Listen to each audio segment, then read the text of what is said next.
Hello, LA Comic-Con, and welcome to Impact 24 PR's 4th annual That's a Wrap Filmmaking with Entertainment Creatives panel. My name is Chris Villain, and I'm super excited to be here with you today and go behind the scenes of film and television. So, let's jump right in, because I got a lot of fun questions. The first one is for you, Alex. Hey, how you doing? Good, how are you? I'm great. I'm not going to say this aggressively. Okay. This is an inside joke between us. We'll talk about it later. Anyway, I'd love to start with you and talk about Percy Jackson, a true fan favorite for those who had a very big Greek mythology phase as kids. Did Percy, Annabeth, Grover, or even the gods inspire specific musical themes, and how do those themes evolve throughout the season? Yeah, totally. So, hi, happy to be here. Thank you all for coming. Really appreciate it.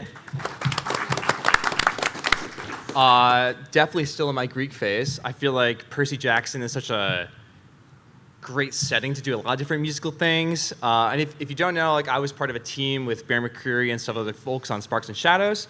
And the way we approached the themes for this project is we have a main theme for all three of the main characters. And then sort of as the show develops, there's themes for different settings, themes for other characters to show up. And the way we like to approach it usually is that we'll pick, we try to do a big development of the main theme to make it really clear to the audience that this is the character. And then as the show develops, we'll sort of do variations on it and smaller snippets. So the goal is to make you as an audience member hear the theme distinctively and clearly for the first time. And then as the show goes on, you'll hear it in different settings, different instruments, different chord progression, etc.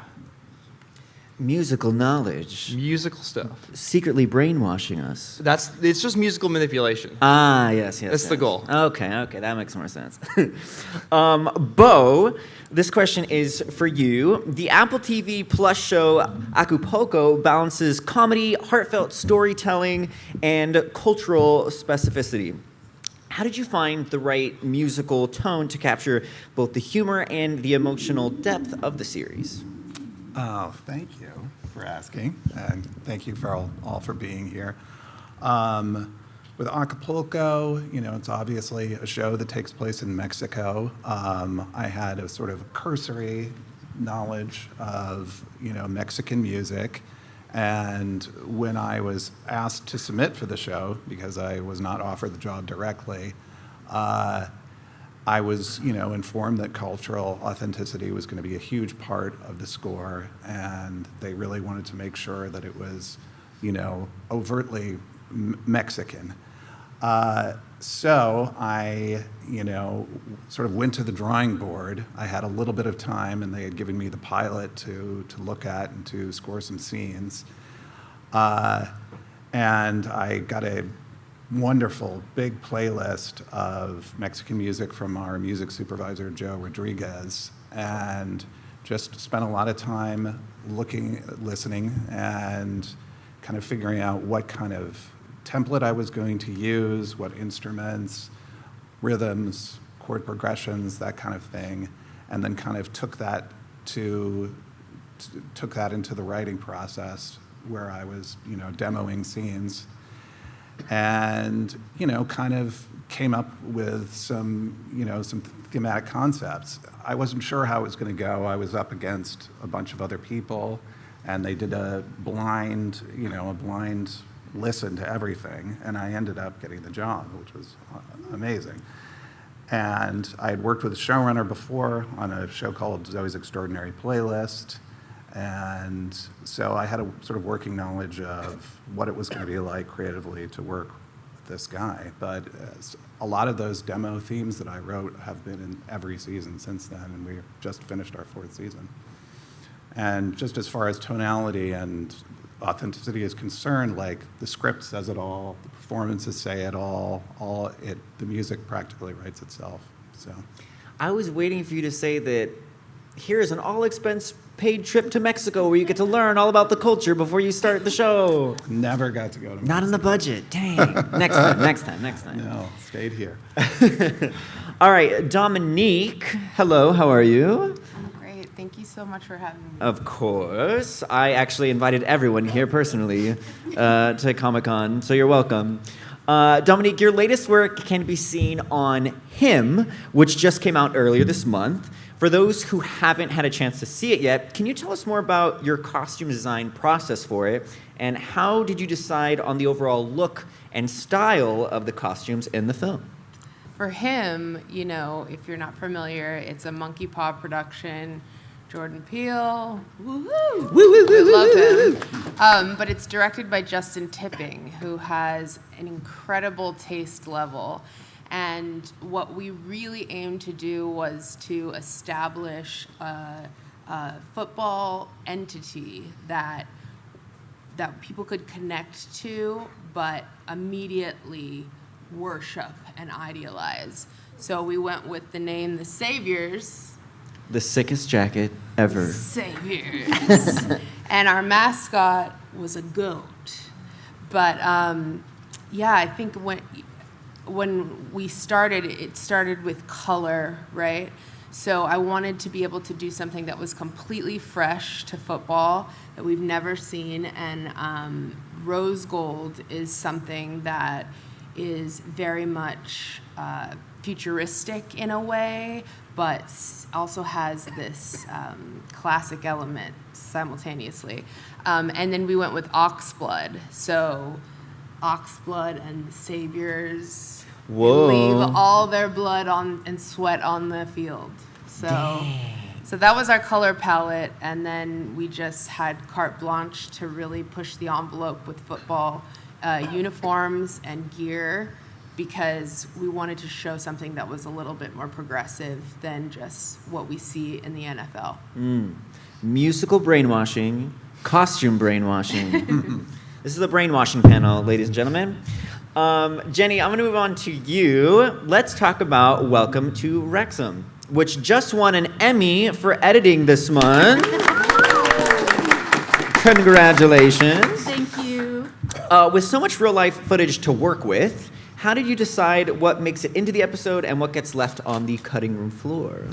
Every episode of Wrexham is really built on two distinct pillars. The first one is very straightforward. It's the games.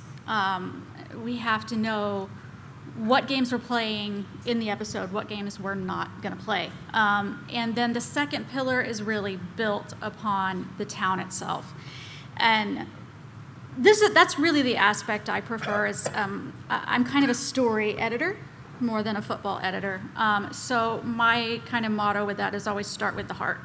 And every single episode of Wrexham has a beating heart in it. And it is finding that, narrowing it down, focusing on, it might be the challenge that's facing the team in a particular game. It may be where they're struggling, and then how that also ties into what's going on in the town.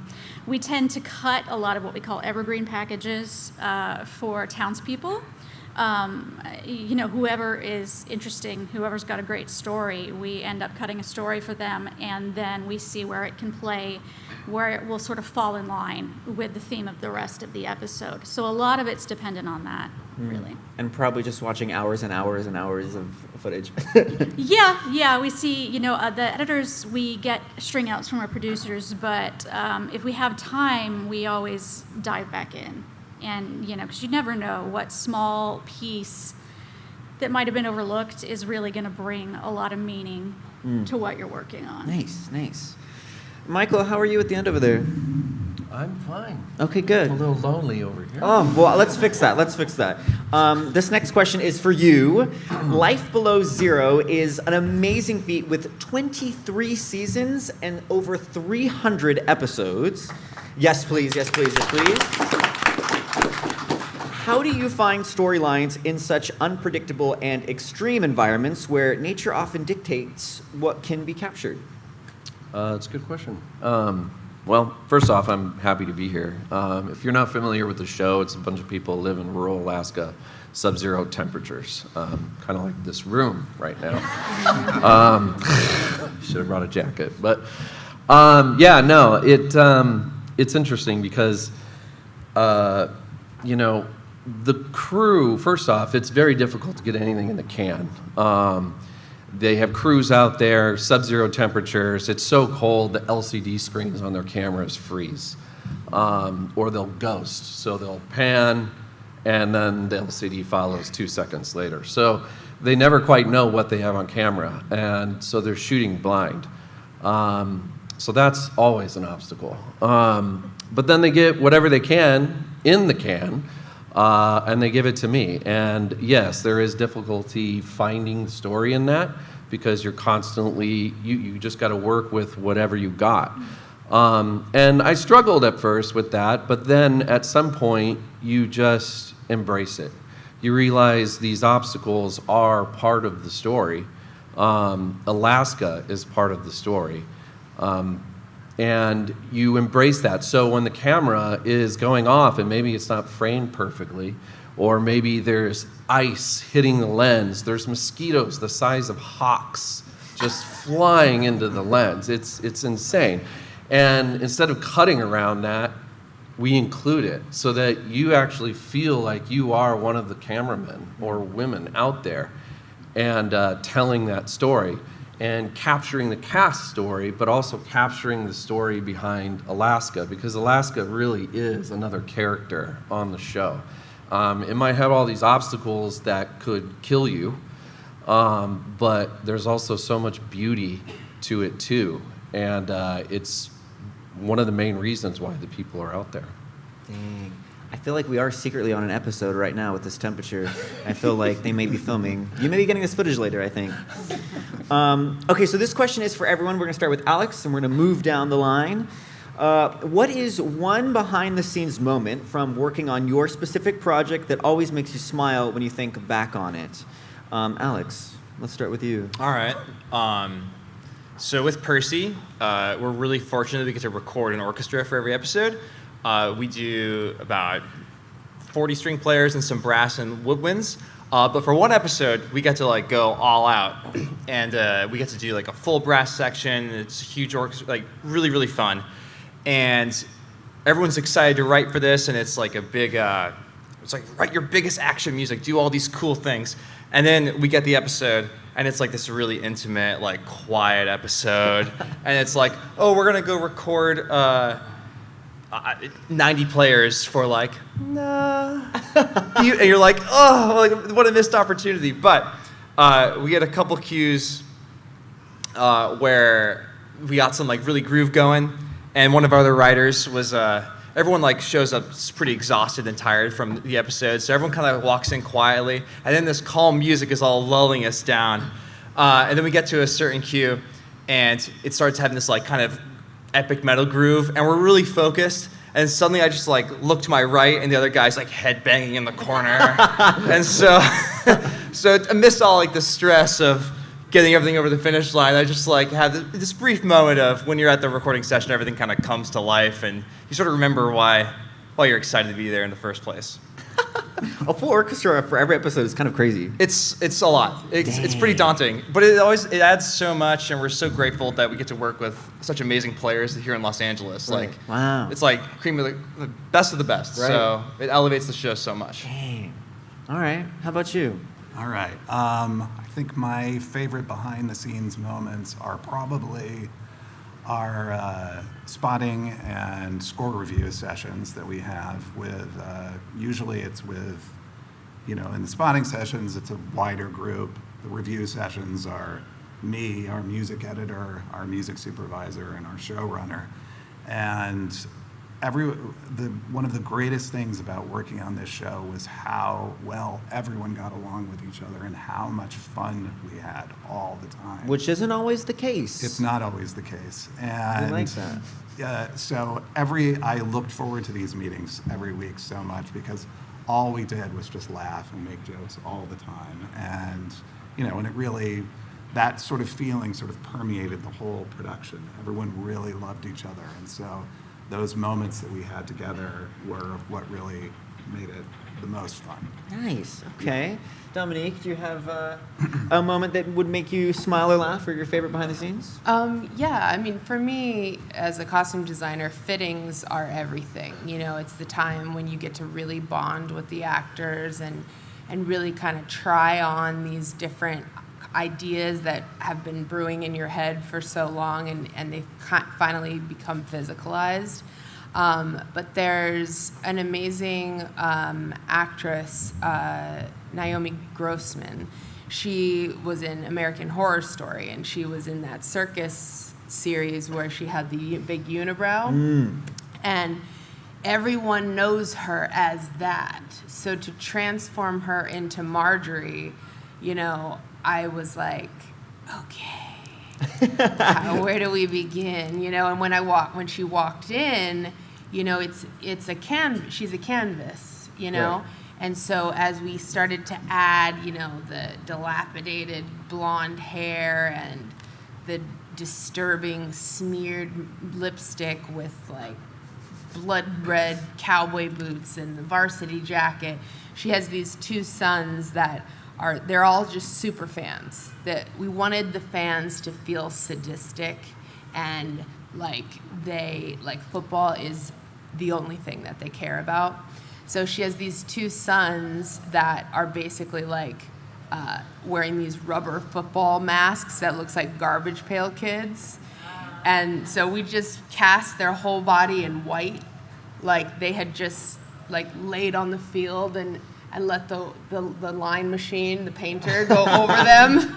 And then they just smear a big S on their chest. So fortunately, we got to do their fittings in tandem. So I can really see what would jive as a threesome for them. And when we finally got their look, and to see the actors walking and her engaging with her sons in this ritualistic kind of celebratory, you know, behavior, I was like, my job is done. We did it. Like, we've done it, you know, because costumes make actors act different. They walk different, they breathe different, you know, all because of this garb.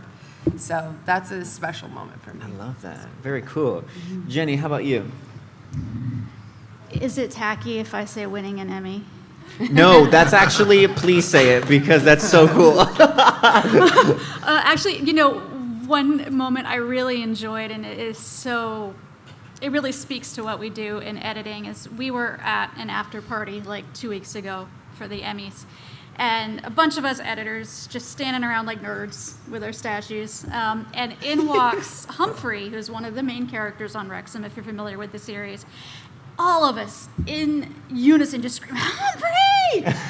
This poor man has never seen any of us. He has no idea who Right. these people are who are just screaming at him, so happy to see him. And but that's really so much of what editing is like we spend 12 hours a day with these people and they have no idea who we are or that we even exist, and we know so much about them. It's kind of creepy, Right. but it's also really cool.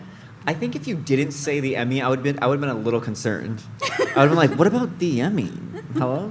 So I'm glad you said that. That was definitely a high point. That was really Nice, cool. nice. Michael, sir. Yeah, I mean, I don't have a fun story like that, but You didn't win an Emmy this month? Get out. okay.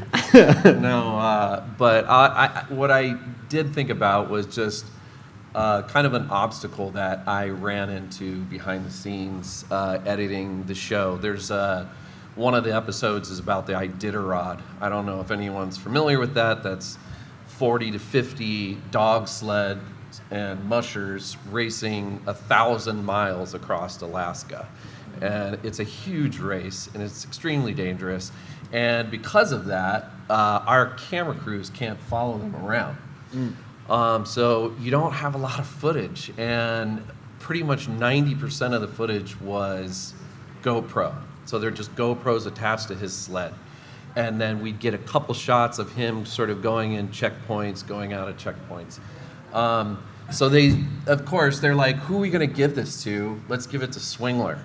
And now I got Yeah, he'll do it. 90% GoPro that I pretty much have to tell this story about a 1,000-mile race. And okay, how am I going to do that? And I kind of freaked out for a bit. And but then I sat back and I just said, okay, you got to sort of think outside of the box. You got to think of a creative way to solve this. And I said, rather than most of our show, you're more of a voyeur watching these people fly on the wall. But in this case, I was like, you are going to be the character. His name's Jesse. I'm going to make you Jesse.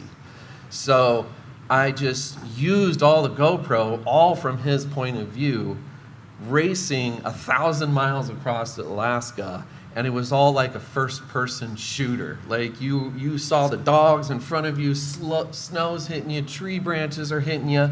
It's going in and out of ravines. He crashed a couple times. It was just extreme, and I just put some hardcore music in there. I could have used you guys. Yeah, in the end, it was just this exciting trip that you actually got to experience. It was an immersive experience for you as an audience member. And yeah. Very so then cool. from that point forward, anytime they had GoPro footage, they said, have Swingler do it again. Can I ask him a question about Yeah, that? please.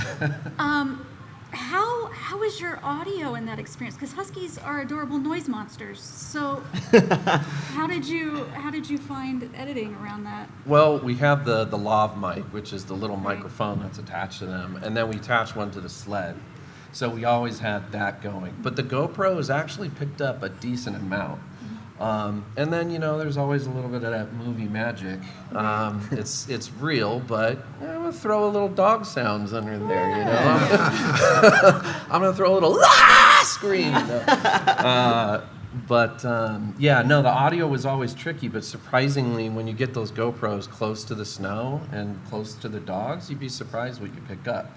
And the fact that this is a documentary, so it's not going to be perfect, right? Mm-hmm. So actually, the imperfection, I think, makes it more immersive, because now it really does feel like you're there. But you could hear the human over the screaming adorable monsters. You could. You hear him. The dogs love him, and he loves them. The relationship they have is incredible. So hearing him, he's like Santa on a sled. Like, he's calling Donner, Blitzen, all of them. And it's pretty exciting. I have a mini husky, and he is indeed very loud. So I'm going to think about him when I watch your episodes. Okay, Dominique, let's speak more about the overall production and post-production process. How did you collaborate with the director, actors, and other performers to make sure the costumes support the story and the vision? I think you spoke a little bit to this, but do you want to elaborate? Yeah, well, we made it clear from the beginning that our department heads, Justin Tipping, our director, Kira Kelly, our DP, and Jordan Ferrer, he's our production designer. So we were like the dream team. And we would have a meeting daily to check in with each other. And we had a text thread going where we would just send each other all kinds of sick and twisted videos. But I think what that allowed for us to do is for us to really create that like harmony with all the elements. The goal was to create this elevated couture experience of football and sports. These athletes are privileged. They have access to all types of fashion, art. They have incredible experiences, and so that needs to be incorporated into their looks, and really showcasing pieces that are one of a kind. Right. And so I was so lucky that there was so much freedom there. Like, honestly, Jordan Peele even would come in, but he would give us carte blanche to present the most strange, bizarre ideas. Like, for example, I wanted to, for these, it's scripted as a pig mask, but I'm like, I don't want it to just be a pig mask. I want it to look like somebody sheared the skin off of a pig's face and the skin's just hanging there, That group chat was crazy. Yeah, it was crazy. I love it. So, but it's like when you have no fear to present something, then you can really get down to the thing that's going to service the story best. Right. And I think we just had so much fun doing it. I love that. Yeah. Yeah, I think that freedom of, you're allowed to explore these and send the kind of weirdest of videos or whatever, because then the bar is up there to like, okay, let's make this nice. Yeah. Which is cool. Yeah. Very nice, very nice. Okay, this is a duo question for Jenny and Michael, and by duo I mean it's for Jenny and Michael. There's only one question.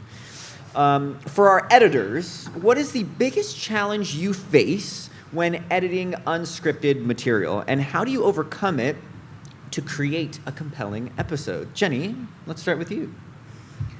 I mean, a big part of it is always going to be separating the wheat from the chaff. And in the beginning, a lot of it just falls away instantly. It's just not what you're going to use. It didn't come out. It's not working for you. But then it's narrowing down and really getting, again, to the heart of the story, what's really going to serve the story most poignantly, or really get your point across best. And it's always a challenge, too, to let go of your personal favorite stuff. And, it's so easy to get attached. And I think all of us do it. But ultimately, the only person who never has to get unattached to his favorite things is Rob McElhenney. The rest of us have got to let it go. Right. So it's really learning to let go, honestly. Sure. Michael, do you have anything you want to add?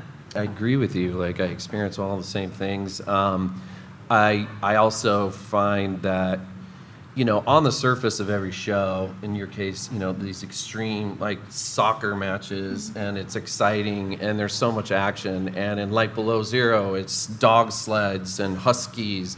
And there's another show I was on called Behind the Mask, and it was about sports mascots.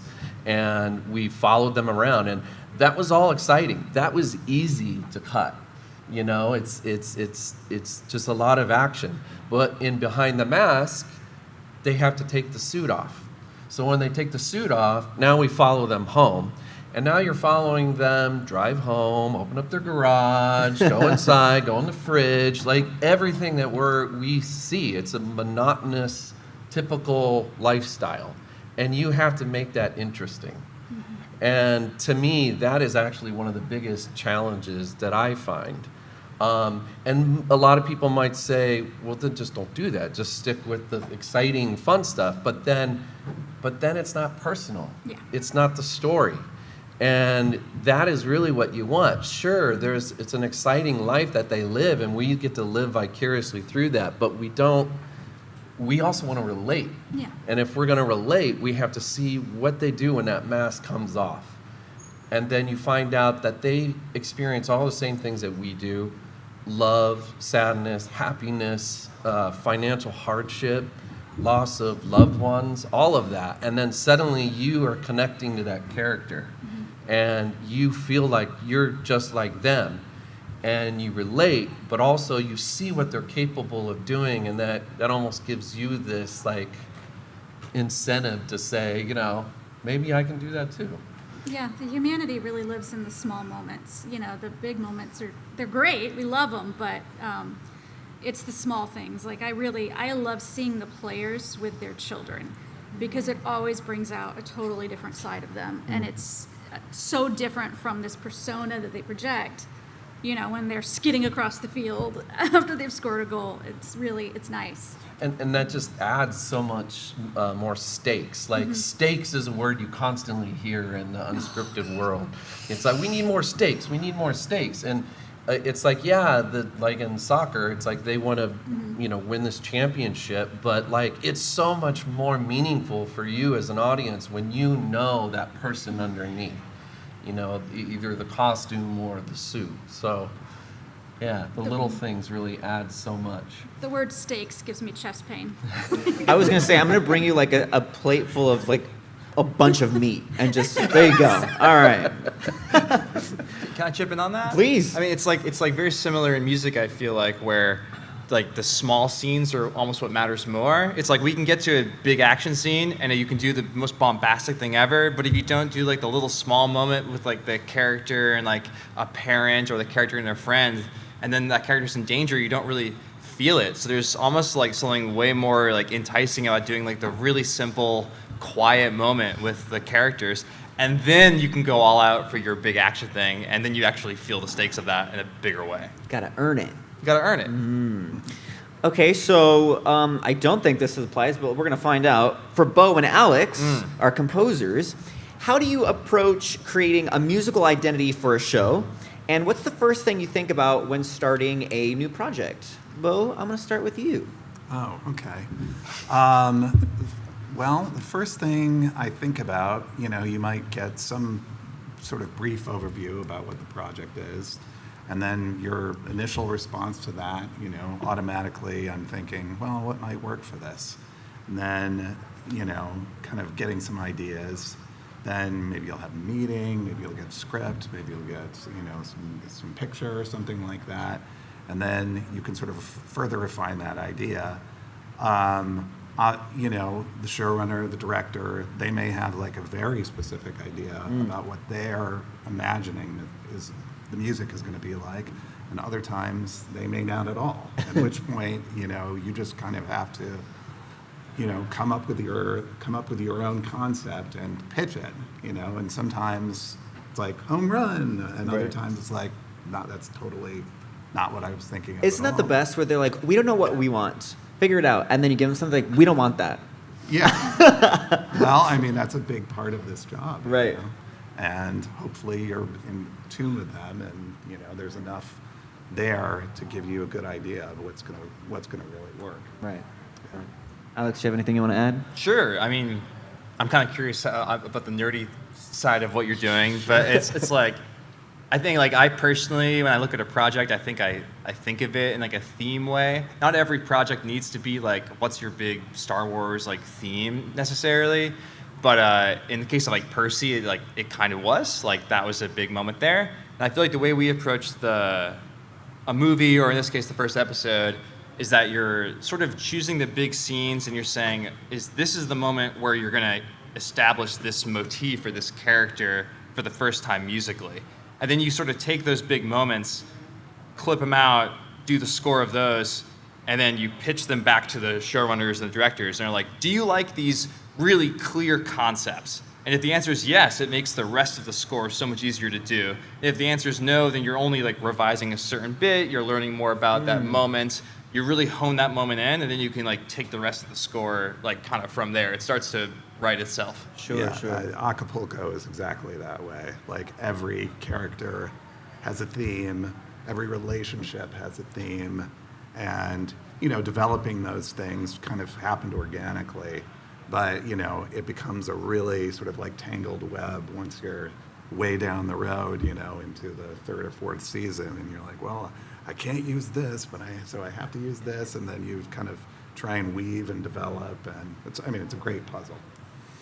Music is a puzzle. I mean, yeah, it's like the first episode is certain things, then you're like, maybe you did there's a minor character that matters in like episode 3, and then suddenly you're like, oh, did I do a thing in episode 1 that I should pull from to go use? Or do you just say screw it and move on? And then sometimes things just happen like are happy accidents. Yeah. Sometimes someone loves something so much and it's totally the wrong theme, and you just have to kind of say, okay, it's fine. I can make a mental connection. It'll just be somebody else's theme. Yeah. For the next show.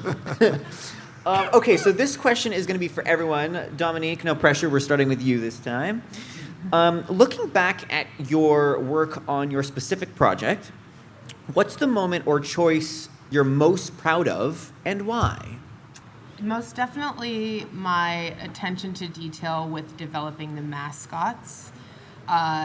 This is a team that has been in existence from the beginning of the Professional Football League.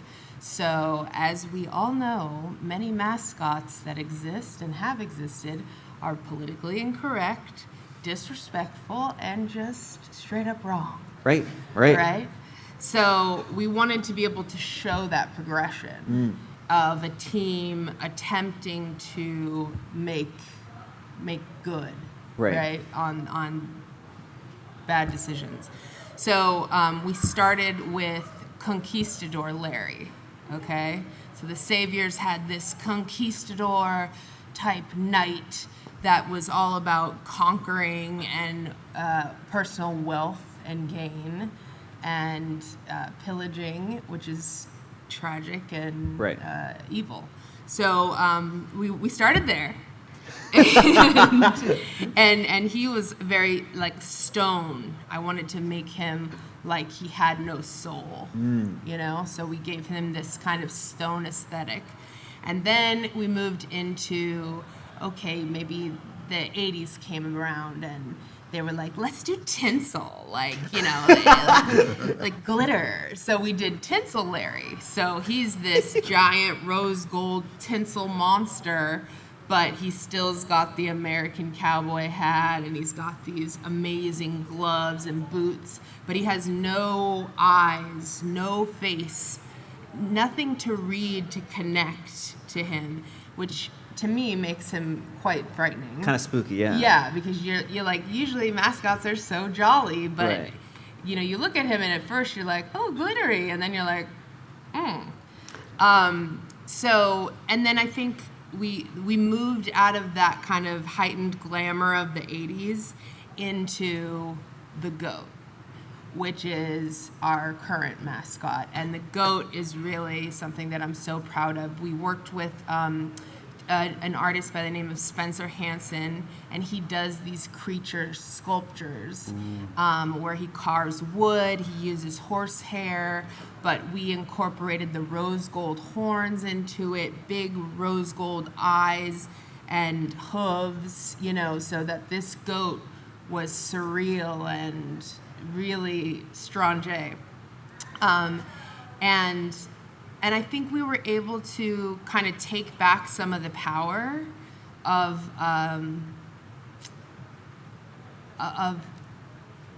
those like choices that were made that were Sure. not so great. Right. You know, specifically with Tinsel Larry, we hired, we worked with this artist, Chanupa, who is a local to New Mexico and Native American. And so for him to be able to have that challenge to take something and you know, make it his own and make his commentary on it. I felt that was just such a gift, you Right. know, and I have my own Native American heritage as well, so I'm just so proud of the mascots. Good. And I think we did right in the end. Did your big one. Yeah. Yes. Jenny, how about you? This is probably going to go a little bit against the last answer I just gave, but I'm going to do it anyway. In the last season of Wrexham, in one of the later episodes, I was working on an act where we sent some of the Wrexham people to Lesotho in South Africa. And it was really an incredible experience. They were working with this team called Kick for Life. They do incredible work in Lesotho, working against gender-based violence, educating on the spread of AIDS, just all of this kind of stuff, really helping children break out of any negative environment they're in and kind of move on from that. And we were getting notes from pretty high up about changing the narrative in a way that was going to decenter whose POV it was. And it was going to kind of take the POV away from the people who are actually running Kick for Life, Sure. really in the trenches. And I say, like, once per season, you can pick a hill to die on. But not like one time. Right. And that was my hill. I'm like, no, we are not centering this around someone whose story it isn't, who's someone, Sure. the narrative does not belong to this person. And that was weeks of just like refusing. And ultimately we did find a way, you know, to kind of give them some of the balance they were looking for with allowing one of our characters to give us sort of informational bites that helped a lot without pulling the POV away from who it really belonged Sure. to. Nice. Michael, how about you?